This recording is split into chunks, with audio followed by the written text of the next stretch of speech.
here, Siam Rap, not good bro. Hello everyone, आज के इस एपिसोड में हम नॉमपेन से बस लेकर जाने वाले हैं सियाम रीप के फेमस रेवोल्यूशन हॉस्टल में, जिसका टूर बहुत ही इंटरेस्टिंग होने वाला है। तो जुड़े रहिए और देखते रहिए अक्षय डिस्कवर्स द वर्ल्ड।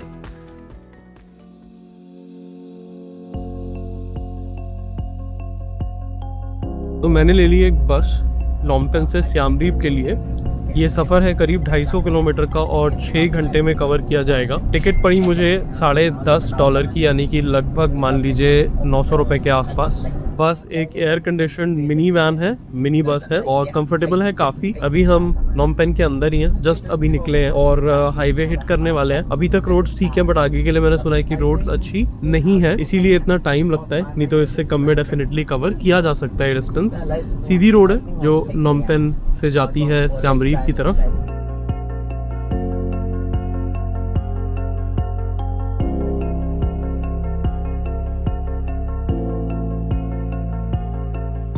आज मौसम बहुत प्यारा है, ठंडी ठंडी हवा चल रही है और खिली खिली सी धूप है।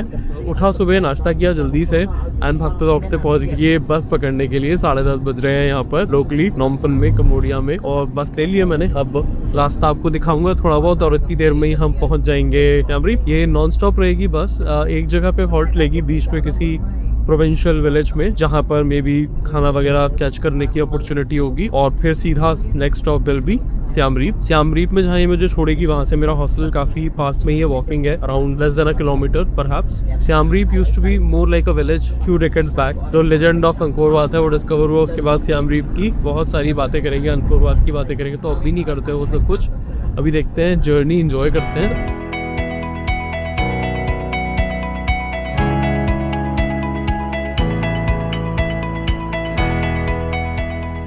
आज जल्दी से पहुंचते हैं अपने हॉस्टल। और हॉस्टल जो है ना, ये वाला सियाम रीप वाला, वो एक्चुअली एक पार्टी हॉस्टल है। मतलब उसकी रेपुटेशन है कि वहाँ पे पार्टी होती है।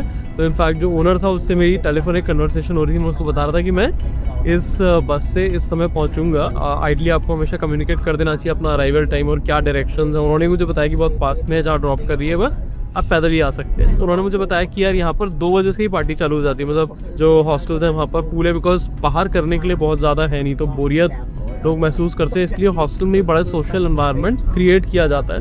होपफुली सियाम रीप उतना बोरिंग नहीं होगा जितना नॉमपेन था। तो अब हम करीब करीब सिटी के आउटस्कर्ट्स में आ गए। यहाँ पे बहुत सारे नए नए मॉडर्न हाउसेस बन रहे हैं। पूरे नॉमपेन में ही कंस्ट्रक्शन चल रही है, पूरे इनफैक्ट कंबोडिया में ही कंस्ट्रक्शन चल रही है। ये कंट्री इतना पीछे है, इतना ज्यादा पीछे है कि यहाँ पर आपको पैकेज फूड भी नहीं मिलते। एज इन लाइक कि अगर मान लो मैं सोच रहा था कि रास्ते के लिए पता नहीं वहाँ जहाँ हम जा रहे हैं गाँव में कैसा खाना मिले, यहीं पे ही खाना नहीं समझ में आ रहा था। तो मैं सोच रहा था कि कुछ खाने के लिए ले लिया जाए, चिप्स वगैरह या कुछ ऐसी बॉटल्ड ड्रिंक्स या कुछ भी, कुछ अवेलेबल ही नहीं है यहाँ पर। मतलब पोटैटो चिप्स तो वो सब जगह होते हैं, यहाँ पे वो भी नहीं है। आप सोच सकते हैं कि कितना पीछे है, और विच मीन्स ऑल्सो कि कितनी सारी अपॉर्चुनिटीज यहाँ पर है। कोई मेजर कंपनीज जो FMCG होती हैं ग्लोबल, वो अभी यहाँ नहीं पहुँची है। तो मतलब इंडिया में ही कितने सारे स्मॉल एंड बिग एंटरप्रेन्योर्स हैं जो FMCG सेक्टर में काम करते हैं। मुझे लगता है कंबोडिया में काफ़ी अच्छी अपॉर्चुनिटी है। मतलब सोचिए, बालाजी जैसी छोटी सी कंपनी एक समय घर पे चिप्स बनाया करती थी, इतनी बड़ी Indian home grown FMCG enterprise बन गई अपने पोटैटो चिप्स के कारण। तो यहाँ पर वो या उसी से इंस्पायर होकर कोई और आ सकता है और काम कर सकता है, अगर मतलब ऐसा कुछ करना चाहे। यहाँ पर मुझे बहुत ही ज़्यादा खाने के मामले में तो रियली बहुत दिक्कत हुई। इतना मुझे कहीं भी इतनी जगह गया हूँ मैं, कभी दिक्कत नहीं हुई। यहाँ तो चिकन भी कुछ नहीं मिलता, मतलब ज़्यादा सब केवल बीफ और पोर्क और सी फूड। और हाइजीन की बहुत बहुत बहुत कमी है। ध्यान रखना बहुत ज़रूरी है कि आप कहाँ और क्या खा रहे हैं। इसलिए मुझे हॉस्टल अच्छा लगा, इवन दो बाहर से डबल होगा, बाहर भी कोई चीप नहीं है, बट ठीक है डबल भी है तो कोई बात नहीं, एटलीस्ट वो हाइजीनिक तो डेफिनेटली है। और स्वाद है ना, वो भी वेस्टर्न टेस्ट बड्स के हिसाब से, तो मतलब ज़्यादा पैलेटेबल है खाना। तो आप अगर आएँ तो हॉस्टल में ही खाने की कोशिश करें ज़्यादातर टाइम। तो ये है हमारा पहला स्टॉप, कोई छोटी सी ऐसे बेकरी टाइप की शॉप है, यहाँ पर रोका है वॉशरूम ब्रेक के लिए और जस्ट खाने पीने के लिए। How much this one, how much? 3,000 riyal for. And the donut how much? 3,500. Pizza how much? Pizza 5,000. 4,000. And यहाँ पर ये आंटी बेच रही हैं कीड़े मकोड़े।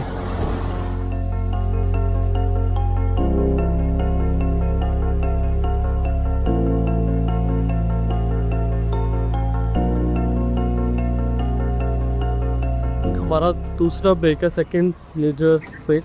What is the name of the place? Kampung Thom province. Kampung Thom province is Kampung Thom province. Okay, Kampung Thom province में हम लोग हैं. ये थोड़ा सा शहर जैसा लग रहा है, एटलीस्ट ये पोर्शन तो लग रहा है थोड़ा सा. Kampung Thom मार्केट सामने है.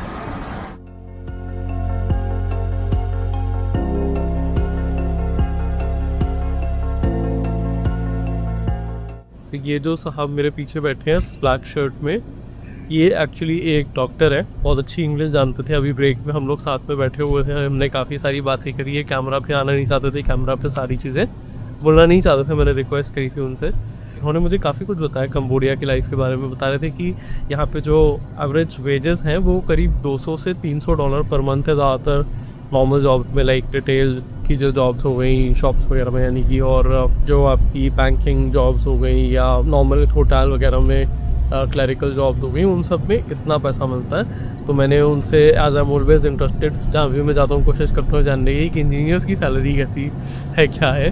तो इंजीनियर का बताया उन्होंने थोड़ी सी ज़्यादा, बट थोड़ी ही ज़्यादा है, लाइक $400 के आसपास होगी.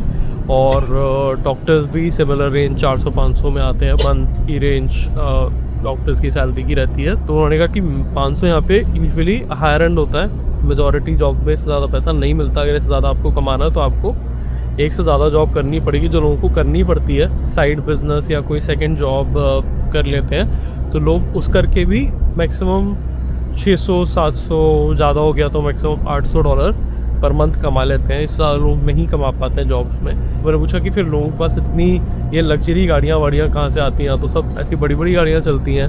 तो कहते हैं कि यहाँ पे लोगों को दिखाने का अपनी वेल्थ को बहुत ज़्यादा शौक है. तो लोग क्या करते हैं, यहाँ पे जितनी भी गाड़ियाँ आप देख रहे हैं सब गाड़ियाँ US से second hand use cars import की जाती हैं और यहाँ पे 10 से 30 हज़ार की रेंज में डॉलर्स में वो बिक जाती हैं. तो जिन लोगों के पास पैसा होता है वो तो डेफिनेटली बड़ी और लग्जरियस गाड़ियाँ खरीदते ही हैं दिखाने के लिए, पर जिनके पास नहीं भी होता है वो लोन लेके उन गाड़ियों को खरीदते हैं. मैंने इनसे ये भी पूछा कि मुझे यहाँ पे पर्सनली लगा, like I come from India, तो इंडिया में तो आप खाना खा सकते हैं बड़े आराम से अच्छा, डिपेंडिंग ऑन आप कितने हाई एंड में जाना चाहते हैं. लोअर एंड में आप बहुत अच्छा खाना डिसेंट जगह पे hygienic board with nice variety $100 में भी खा सकते हैं. और आप में बहुत ज़्यादा खर्च करेंगे तो भी $350-400, विच इज़ नॉट $5, हार्डली $5. और यहाँ पर आप बेसिकली मतलब आप कुछ भी देखेंगे तो $5 आप अगर ठीक ठाक का खाना खाना चाहते हैं साफ सुथरी जगह पे, not even very detailed nice meal या कोई बफे,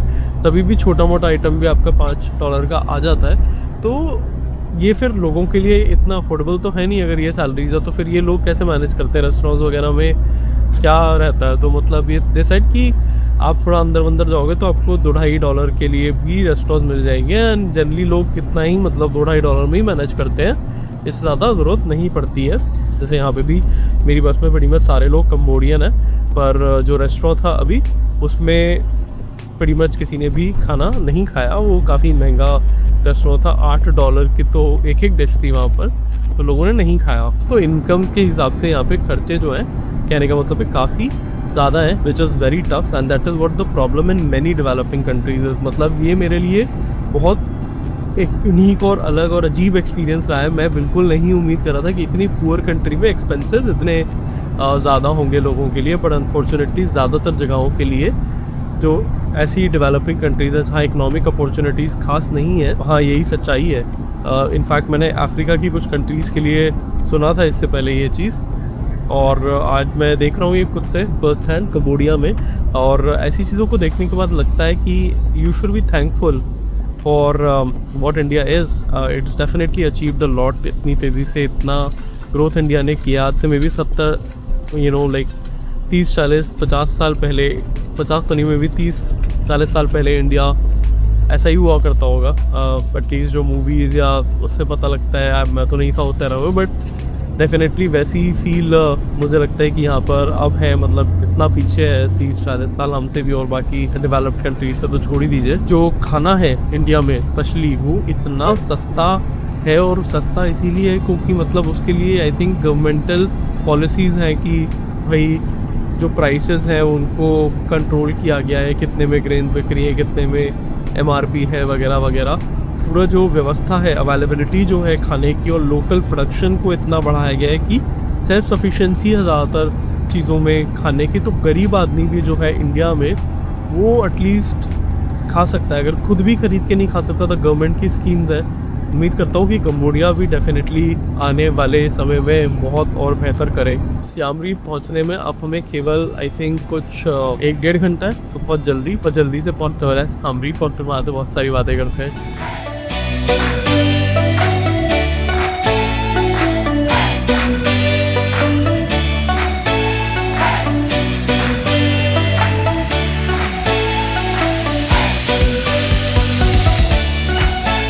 मैं पहुंच गया हूँ सियाम रीप। केवल 800 मीटर है मेरा हॉस्टल जहाँ बस ने मुझे उतारा है। ये कुछ नज़ारा है। तो first impression about the city तो ये है कि काफ़ी खुला है ये डेफिनेटली। नॉमपेन से लोग बहुत कम है। नॉमपेन की पॉपुलेशन है करीब 22 लाख लोगों की, जबकि यहाँ पर केवल 2.5 लाख लोग रहते हैं। वो भी 2.5 लाख लोग सियाम रीप शहर में नहीं रहते जहाँ पर हमें राइट नाउ। सियाम रीप की जो पूरी प्रोविंस है उसमें 2.5 लाख लोग रहते हैं, तो काफ़ी कम लोग हैं यहाँ पर, इसलिए खुला ऑब्वियसली। सेकंड बिगेस्ट सिटी है ये कंबोडिया का, और डेफिनेटली नॉमपेन की कंपैरिजन में उतनी सिटी फीलिंग नहीं है, थोड़ा सा रूरल वाली फीलिंग है। प्राइसेस भी यहाँ पर ऑब्वियसली कम है नॉमपेन से। मैं फ्रूट मार्केट जो थी सामने एकदम वहाँ पर प्राइसेस लिखे हुए देखा तो डेफिनेटली वहाँ से कुछ कम है यहाँ पे फ्रूट्स के प्राइसेस। यहाँ पे काफ़ी सारे बड़े बड़े लग्जरी रिजॉर्ट्स बने हुए हैं, बिकॉज ये मेन टूरिस्ट शहर है कंबोडिया का अंकोर वाट के कारण। ज़्यादातर बिजनेसेस में यहाँ अंकोर शब्द का यूज़ आपको दिखेगा। Khmer, Angkor printing, automobiles shops है उनका नाम भी अंकोर पे, ये सब चीज़ों का नाम। यहाँ लोग भी इंग्लिश थोड़ी ज़्यादा बोल लेते हैं, मतलब ज़्यादातर लोग हैं जो एटलीस्ट बेसिक इंग्लिश बोल पा रहे हैं। मे बी बिकॉज फॉरनर्स बहुत आते हैं, टूरिस्ट बहुत आते हैं यहाँ पे, तो शायद इसीलिए लोग इंग्लिश ऑन एन एवरेज नॉमपेन से ज़्यादा बोल लेते हैं। तो ये बहुत ही स्टाइलिश सा रोमरुक, व्हाट इज इट कॉल्ड? रोमोर। Tuk is like taken from Thailand word tuk. या Romo is French word. the Khmer word. Khmer word और French word? No, this Romo. Yeah, it's a French word. Yes. French word, yeah. You speak good English. How did you learn English? Just a bit. Just a bit? I study in the monastery. Then the good time for me to study English. Yeah, my teacher and he is a monk. Oh, he taught you Yeah. English? Yeah. Oh, wow. How much money are you able to make in a month in Roma? I'm not sure. Someone 250, someone 3 or more than 3. Yeah, but I'm not sure. So around $300 per month. Yeah, for sure. Oh, okay. Very nice meeting you. Very nice meeting you. Thank you so much. Good, thank you. You're welcome. Sir. Okay, thank you, bye bye. तो देखो यहाँ पर टुक टुक वाले भी at least थोड़ी बहुत ही सही, इन्होंने तो काफी सही इंग्लिश बोल लिया, बट थोड़ी बहुत प्रीटी मच हर कोई यहाँ पे बोल लेता है। रेस्टोरेंट में दिख रहा था, यहाँ पे प्रॉब्लम रेस्टोरेंट में भी सेम ही है, ज्यादातर खाना जो है वो सी फूड ही है, तो पता नहीं खाने का क्या कैसे होगा, बट ठीक है। एटलीस्ट अभी मुझे वाइब्स जो है ना नॉमपेन से तो बेटर आ रही है। तो ये मेरा हॉस्टल है, बहुत ही ब्यूटीफुल हॉस्टल है। पार्टी चल रही है, बहुत लाउड म्यूजिक है। मैं आपको हॉस्टल दिखा देता हूँ। ये प्राइवेट रूम्स है, बिल्कुल डिफरेंट तरीके के प्राइवेट रूम्स है। पता नहीं कितने कैप्चर हो पा रहे हैं अभी, क्योंकि लाइट उतनी नहीं है, डार्क हो चुका है। यहाँ पे भी कुछ प्राइवेट रूम्स है, और ये पूल एरिया है, बहुत ही खूबसूरत पूल है। यहाँ पर पूरा हॉस्टल भरा हुआ है बैक टू इट्स कैपेसिटी। यहाँ पर ये सारे डॉर्म रूम्स है, 3 डिफरेंट लेवल। ये पूल है, और यहाँ पर वॉलीबॉल खेलने का बंदोबस्त किया हुआ है, रिलैक्स करने का बंदोबस्त है। ये वो प्राइवेट रूम्स है, बड़े डिफरेंट स्टाइल के बने हुए हैं। यहाँ पर टेबल्स लगाई हुई है, पूल टेबल है खेलने के लिए। यहाँ पर हो रही है पार्टी, बफे है, कम पे, ईट एज मच और एनीथिंग एज यू वांट। ऐसा में टर्की से, और ये यूट्यूबर है। My YouTube channel. Here, Siam Rap, not good bro. ये बहुत ही फनी इंसान है, और यहाँ पे सारे कबाब ये बना रहे हैं। बहुत ही अमेजिंग कबाब है, बहुत ही अमेजिंग टर्किश कबाब, और यहाँ पे भर के खाना है एकदम, और सब वेजिटेरियन है totally except for this. Welcome to Siem Reap. ये हैं कुछ नज़ारे सियाम रीप के बाहर के एट नाइट। काफ़ी ज़्यादा खूबसूरत है, ज़्यादा साफ सुथरा है ये नॉमपेन से। बहुत ही मॉडर्न कैफेज एंड रेस्टोरेंट्स हैं हर जगह पे, हर तरह की कुजीन मिल रही है, काफ़ी ऑर्गेनाइज है और प्राइसेस भी बेटर है, मतलब really everything is so much better than Phnom Penh. कल रात इस होटल में बहुत ही अच्छे से कटी। आज का पूरा दिन हम सियाम रीप सिटी के country side market, shopping mall और बेसिकली यहाँ के लोकल फूड को एक्सप्लोर करने वाले हैं और जानेंगे यहाँ के बारे में बहुत कुछ। गुड मॉर्निंग इंटरनेट, एक और सुबह हो चुकी है सियाम रीप कंबोडिया में। मैं अभी उठाऊं और बाहर जा रहा हूँ कुछ खाने के लिए देखते क्या मिलता है नाश्ते में, फिर थोड़ा सा सिटी देखेंगे। यहाँ पे अभी केवल 8 बजे और धूप अच्छी खासी हो गई है। इनफैक्ट 6 बजे से ही अच्छा उजाला हो गया था। और यहाँ पर जो अंकोर वाट के टूर है ना, वो मॉर्निंग में चलते हैं बहुत अर्ली 4:30, बिकॉज वो आपको लेके जाते हैं अंकोर वाट और वहाँ पर सनराइज आप देखते हैं, वो काफी पॉपुलर है यहाँ पर। या फिर सनसेट टूर्स, क्या आप इवनिंग में जाते हैं, मतलब या मॉर्निंग में जाएं, आप इवनिंग तक रुकें और सनसेट वहाँ पे कैप्चर करें। तो मैं देखता हूँ कौन सा लेता हूँ। फुल डे टूर लेना ज़्यादा यूजफुल है, बिकॉज आपको गाइड के साथ ज़्यादा टाइम मिलता है, आप ज़्यादा चीज़ें देख पाते हैं। प्राइसेस भी उसी के अकॉर्डिंग है। कितना है एग्जैक्टली जब मैं लूँगा तब आपको बताऊँगा। हॉस्टल से निकलते ही यहाँ पर काफ़ी सारे रेस्टोरेंट्स और कैफ़े, सुपर मार्केट वगैरह है, which is so good and convenient. मैं देख रहा हूँ यहीं पे कहीं पे नाश्ता कैच करते हैं। ये जगह ओपन लग रही है ऑलरेडी। ये मेन्यू प्राइसेस हैं। मैं पूछ के देखता हूँ वेजिटेरियन, हाँ वेजिटेरियन तो लिखा ही हुआ है यहाँ पर। तो ये वेजिटेरियन ऑप्शन भी है। जो मीट वाले ऑप्शन हैं वही बीफ और पीतू वगैरह, बट शायद मे बी रिक्वेस्ट है चिकन कर देता हूँ अगर होली के बाद। You have chicken no, okay I will take a vegetarian rice noodle, vegetarian rice noodle. तो देखते हैं क्या आता है। तो ये मेरा ब्रेकफास्ट है, ये वो राइस नूडल्स है, ये राइस नूडल्स है और इसके साथ मुझे वेजीज थोड़ी सी और एक्स्ट्रा दी है इन्होंने। और ये मैंने अलग से ऑर्डर किया है, इसको बोलते हैं शिविस केक, मतलब यहाँ का लोकल कुछ है, पकौड़ा जैसा है। केक तो नहीं है, ये फ्राइड है। और ये क्या है, इसके अंदर राइस भरा हुआ है, ऊपर से कोटिंग करी है बीफ फ्लावर और मैदा वगैरह जो भी होता है, मतलब कॉर्नफ्लावर वगैरह, वो सब कुछ करके क्रिस्प बनाने के लिए। अच्छा है, काफ़ी सही है। आलू जैसा लग रहा है, राइस का पेस्ट है और अंदर वेजिटेबल कर रखते हो उसके साथ, बिल्कुल आलू मैक आलू जैसा लग रहा है। बाहर से फ्राइड काफ़ी क्रिस्पी और गुड है ना तक। ये भी खाते बताता हूँ। एंड यहाँ पे देखो एक मस्त चीज़ लगी मुझे, यहाँ पे चम्मचों को ना इस तरीके से गर्म पानी में डिप करके देते, ताकि अगैन कोई अगर गंदगी हो, कोई जर्म वगैरह हो, वो बॉइल्ड वाटर से मर जाए होपफुली।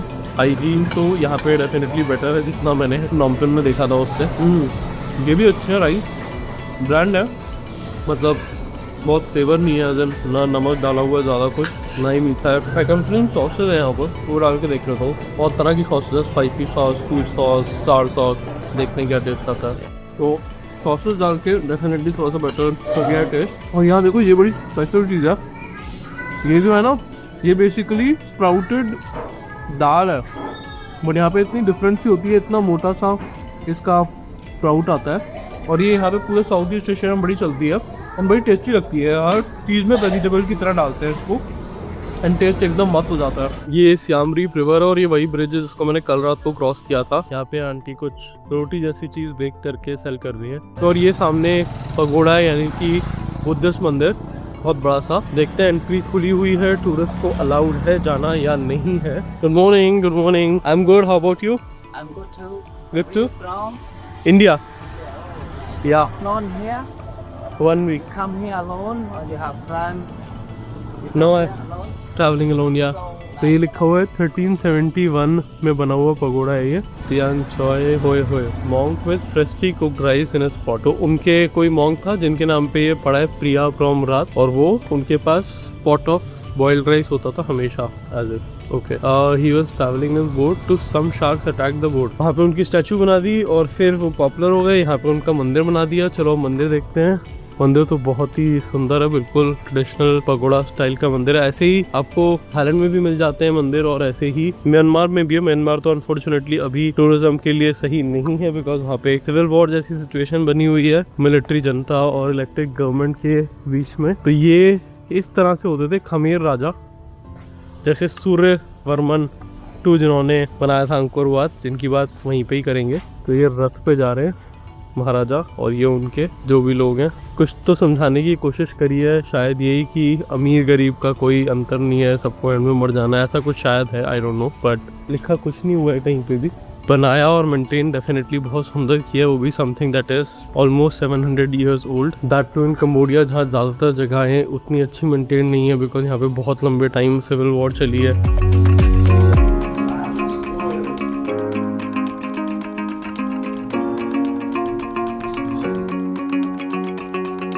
तो भगवान गौतम बुद्ध के जीवन के डिफरेंट चीज़ें इन दृश्यों में यहाँ पर वॉल्स के ऑल अलोंग दिखाई गई हैं। ये है अटेनमेंट ऑफ एनलाइटनमेंट।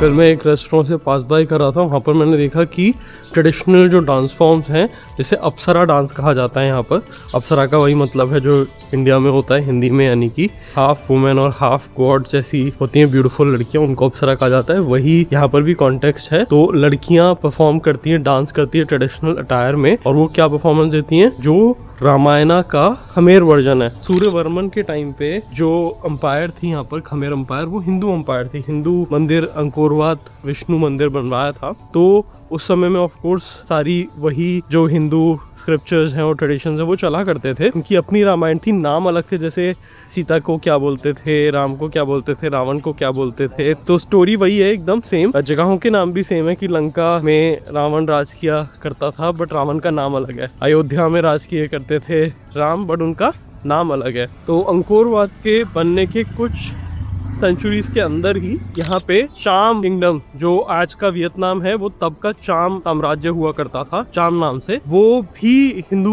हुआ करता था। वियतनाम भी एक समय, और वहाँ जाएंगे वहाँ भी आपको टेम्पल्स मिल जाएंगे जो पहले हिंदू टेम्पल्स हुआ करते थे बट अब बुद्धिस्ट टेम्पल्स हैं। तो उन्होंने बुद्धिज्म को अपना लिया था और चाम लोगों की अक्सर लड़ाई खमेर से चलती रहती थी, अगल बगल के राज्य थे। तो फाइनली खमेर कमजोर हो रहा था, उसका फायदा उठाया चाम लोगों ने और कैप्चर कर लिया कम्बोडिया को, और यहाँ पर बुद्धिज्म आ गया। इनफैक्ट कई लोगों का कहना ऐसा भी है, अब इतनी पुरानी हिस्ट्री हो गई तो कुछ फैक्ट्स हैं, कुछ मिथ्स हैं, नोबडी नोज द रियलिटी, कि सूर्यवर्मन जिन्होंने अंकोरवात बनाया था, वो बनाया था इसलिए विष्णु को थैंक्स करना चाहते थे कि उन्हें राजा बनने का मौका मिला। एंड मोर इम्पोर्टेंटली उस समय ट्रेडिशन हुआ करता था, जो भी राजा आता था बड़े से बड़ा मंदिर बनाता ताकि अपनी पावर को दिखा सके कितना वो पैसे वाला है वगैरह वगैरह जो भी कुछ। पर जो उसका बेटा था वो चाम लोगों से लड़ाई करते हुए एक लड़ाई हार गया था and he was very disappointed about it. तो उसे लगा कि जो हिंदू भगवानों ने मेरा साथ नहीं दिया, अगर वो देते तो मैं जरूर जीतता उस बुद्धिस्ट किंगडम के अगेंस्ट। तो उसने रोष में हिंदुइज्म को त्याग दिया और बुद्धिज्म को अपना लिया, और उसने काफी सारा जो पोर्शन था अंकोरवात मंदिरों का उसे खंडित करके वहाँ बुद्धिस्ट टेम्पल बनवा दिए, और वहाँ से ही बुद्धिज्म की यहाँ पर शुरुआत हो गई। ये काफी लाइवली एरिया है। यहीं पे इंडियन रेस्टोरेंट भी देखा था, एक नहीं 2-3 इंडियन रेस्टोरेंट, यहाँ पे काफ़ी इंडियन रेस्टोरेंट, बिकॉज इंडियन लोग बहुत आने लग गए हैं यहाँ पर, और रीज़न वही है जो बाकी सब के लिए भी है, द टेम्पल, जिसके अराउंड यहाँ पे सारी टूरिज्म इंडस्ट्री चलती है। भारत सरकार बहुत ज़्यादा प्रोएक्टिवली पार्ट ले रही है उस मंदिर के रिकंस्ट्रक्शन और रेनोवेशन में, ताकि उसको अपनी फॉर्मर ग्लोरी में रिस्टोर किया जा सके। तो आगे आने वाले टाइम में मुझे लगता है हो सकता है इंडिया से डायरेक्ट फ्लाइट्स भी कंबोडिया के चलने लगे। अभी तो केवल थाईलैंड आके आप आ सकते हो, चाहे लैंड से चाहे फर्दर एयर कनेक्शन लेके। नॉमपेन या सियाम रीप दोनों की डायरेक्ट फ्लाइट्स आती हैं। तो पबजी थी, रात में एकदम अलग लग रही थी, दिन में एकदम अलग लग रही है। काफ़ी इंटरेस्टिंग होगा ये जानना कि सूर्यवर्मन के समय में जब ये हिंदू किंगडम हुआ करती थी तो यहाँ पे लोग क्या खाते होंगे, क्योंकि आज तो ये बहुत मीट खाते हैं, भर के मीट खाते हैं और मीट ही खाते हैं बड़ी मच, वो भी सबसे ज़्यादा तो बीफ खाते हैं बिकॉज वो सबसे सस्ता है यहाँ पर। तो तब तो बीफ नहीं चलता होगा डेफिनेटली, और बाकी मीट भी आइडली नहीं होना चाहिए, बट आई डोंट नो, हो सकता है यहाँ पर अगेन हिंदुइज्म का एक डिफरेंट वर्जन हो, जैसे बुद्धिज्म के डिफरेंट कंट्रीज में डिफरेंट वर्जन है। हमें लगता है सब सेम है, बुद्धिस्ट टेम्पल्स और बुद्धिस्ट प्रैक्टिसेस, बट हर जगह अलग है। जैसे तिब्बत में जो बुद्धिज्म है उसे महायाना बोलते हैं, यहाँ पे जो है उसे थेरावाड़ा बोलते हैं, और इंडिया में जो है उसे हीनयाना बोलते हैं। तो उनकी प्रैक्टिसेस बहुत अलग है। वैसे हो सकता है यहाँ पर भी उस समय का जो हिंदुइज्म हो थोड़ा डिफरेंट हो, वहाँ पे अलाउड हो खाना, कुछ भी पता नहीं। तो यहाँ पे कुछ फ्राइड राइस मिल रहे हैं, पर पता नहीं किस चीज़ के फ्राइड राइस है, ये पोर्क लग रहा है। भाई सब वेज खाना मिल रहा है यहाँ पर, काफ़ी मुश्किल है बट भारतीय खाने के ऑप्शन है। जैसे मैंने बताया इसी रोड पे 3-4 मिल जाएंगे, जैसे सामने भी है वनक्कम। तो ऑप्शन है, इतना महंगा नहीं है इंडियन खाना, मतलब नॉर्मल खाना भी यहाँ पर आप सियाम रीप में नॉमपेन से सस्ता है। नॉमपेन में तो $5-6 एक मील के लगते हैं, यहाँ पर आप $2-3 में कर सकते हो। यहाँ देखो भाई साहब, यहाँ पर टफ ड्राइड क्रोकोडाइल भी मिल रहे हैं, पॉलिश करके उन्हें, ये तो बाहर रखा हुआ है। अंदर ये देखो क्रोकोडाइल और क्रोकोडाइल के बच्चे एंड क्रोकोडाइल की स्किन से बने हुए हैंडबैग्स।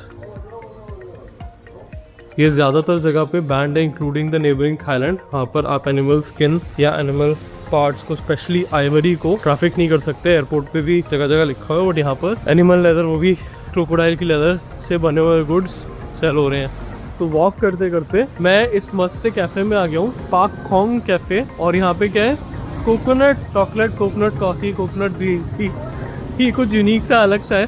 तो मैंने कहा मैं ट्राई करता हूँ और आपको भी दिखाता हूँ। कोकोनट चॉकलेट ऑर्डर किया है मैंने, $1 यानी कि 5000 खमेरी रियाल, जो कि बने रफली 100 रुपये की कॉफ़ी है। तो उन्होंने बताया मुझे कोकोनट डालती हैं, मिल्क डालती हैं, फिर उसके बाद उसमें चॉकलेट डालती हैं, उसको एक साथ मिलाती हैं, फिर सर्व करती हूँ। देखते हैं कैसा लगता है। I would like to have it here. Thank you so much, thanks a lot. तो ये मेरी कॉफ़ी आ गई है। सर्विंग को बहुत ही बड़ी है और अच्छी भी आती है, काफ़ी अच्छी है। कोकोनट का टेस्ट भी आ रहा है, चॉकलेट का टेस्ट भी आ रहा है और मिल्क का टेस्ट भी आ रहा है अलग से। तीनों का मतलब हाईली रिकमेंडेड। आपको मौका मिले तो आप भी ज़रूर ट्राई कीजिएगा। तो ये बेसिकली स्टूडेंट है और पार्ट टाइम काम कर रही हैं। जब भी मौका मिलता है यहाँ पर अपनी पढ़ाई कर लेती है एंड बाकी कॉफ़ी बना लेती है। काफ़ी सही है, good, nice. What do you study? Khmer language. Okay, how old are you? How many years? 17. So it's allowed to work before 18. It's okay to work here before 18. यहाँ पे मैंने काफ़ी देखा है, लोग बहुत अर्ली एज में रेस्टोरेंट में, कैफ़े में काम कर रहे होते हैं। यहाँ पर 15-16 में लोग चालू कर देते हैं काम करना, मे बी क्योंकि फैमिली की कई बार हो सकता है कि नीड्स हो। और छोटा सा शहर है, आप वॉक कर सकते हैं, 2-2.5 किलोमीटर में pretty much कहीं पे भी पहुँच सकते हैं। अगर टुक में या आपने ये बाइक हायर की है फॉर द डे, जो ही करीब $10 में मिल जाती है पर डे, तो आप 5 मिनट में भी पहुंच सकते हैं कहीं पे भी। कोकोनट चॉकलेट कॉफ़ी खाने के बाद अब हम विजिट करने वाले हैं सियाम रीप की काफ़ी बड़े और famous heritage walk shopping mall को। एनीवेज देखते हैं। ये मॉल सुंदर है मॉल, और ज़्यादातर फूड शॉप्स ही हैं इसके अंदर, स्पेशली जो फॉरेन कुजीन्स है, जापानीज़, कोरियन, स्टारबक्स है यहाँ पर।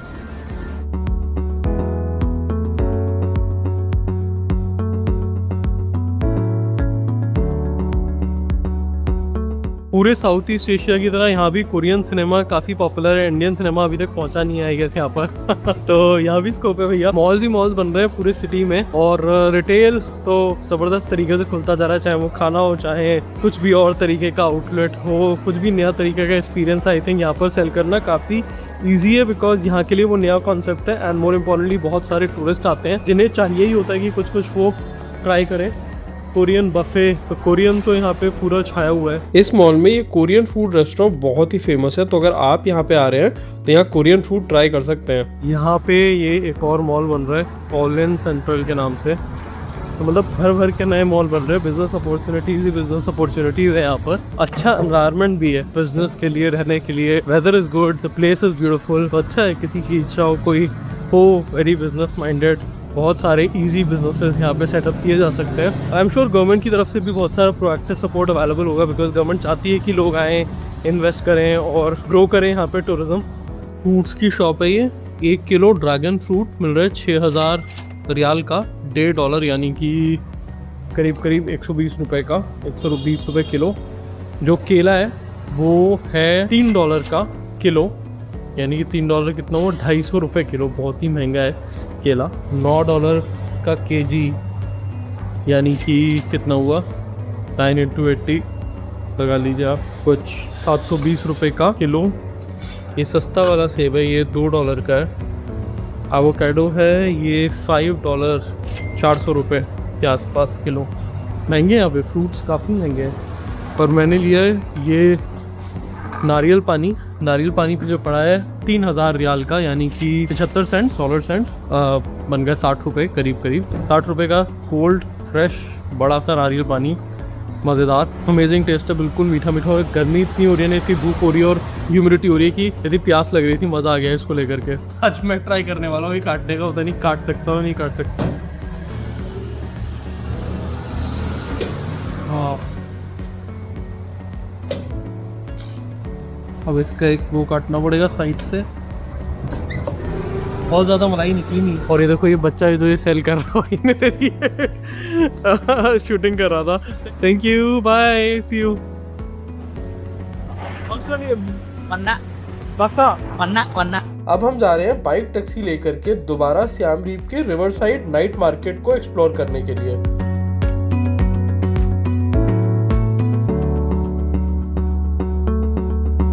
तो ये है यहाँ का नाइट मार्केट।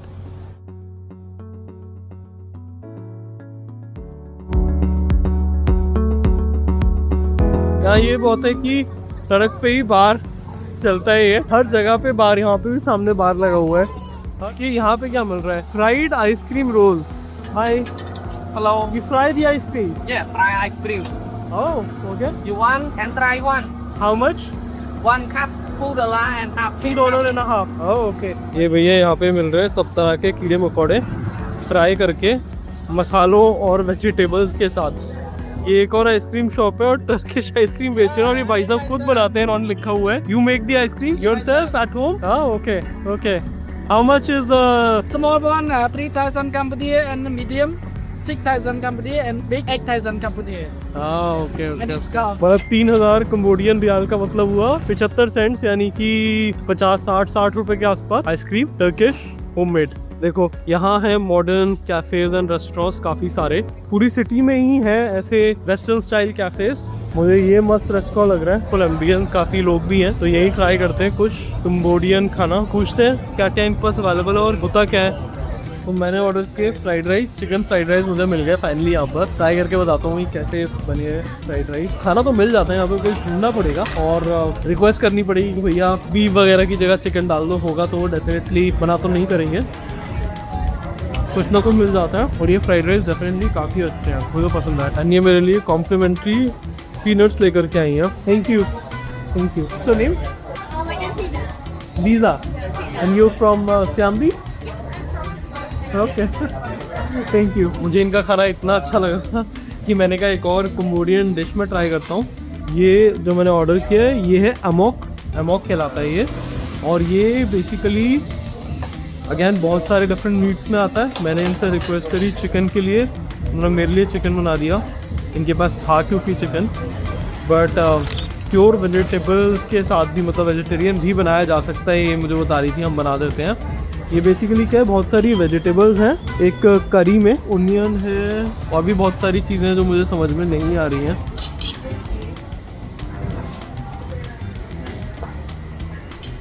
कुछ ये थाई ग्रीन करी जैसा है, पर उससे बहुत ज़्यादा वेजिटेबल्स है इसके अंदर, बहुत ज़्यादा थिक है, उतना सूपी नहीं है, पर अच्छा लग रहा है, बहुत अच्छा लग रहा है। और बनाना लीव्स के बोल में सर्व किया है। ये प्रेजेंटेशन शानदार है एकदम। मैं दिल से रिकमेंड कर सकता हूँ कि अगर आप आ रहे हो, वेजिटेरियन या चिकन जैसे भी आपकी चॉइस है, वो ट्राई करना चाहते हो, लोकल और इंटरनेशनल कुजीन, जैसे रियली गुड रेस्टोरेंट, क्या नाम है इसका, taste for life, taste for life है इस रेस्टोरेंट का नाम, आप गूगल कर लेना। जैसे really good choice for food in dowry. River side के पास ही में है और वॉकिंग स्ट्रीट के, यानी कि जो पब स्ट्रीट है उसके भी बिल्कुल पास में है, तो बहुत इजीली आप फाइंड कर सकते हैं। Really good, thank you, really good. Amok as a dish मुझे बहुत ही पसंद आई, आप लोग आए तो ज़रूर ट्राई कीजिएगा, otherwise you will miss something. High green करी के मुकाबले इसमें जो कोकोनट क्रीम है वो थोड़ी सी ज़्यादा, इसलिए कम स्पाइसी है, बट टेस्ट बहुत ही awesome. Thank you so much, it was wonderful, wonderful food and amazing service. Thank you, thanks a lot, I really enjoyed it. तो मेरा जो पूरा बिल आया वो 16,000 रियाल, यानी कि $4 का था, और बहुत ही फिलिंग और टेस्टी मील था for $4 to be honest. And main बात है, इतनी स्माइल के साथ they serve all of the staff, बहुत अच्छा लगा, मज़ा आ गया। ये Siem Reap pub street area है जहाँ पूरी रात पार्टी चलती है और यहाँ पे बहुत सारे गोरे लोग आते हैं जो पूरी रात दारू पीते हैं।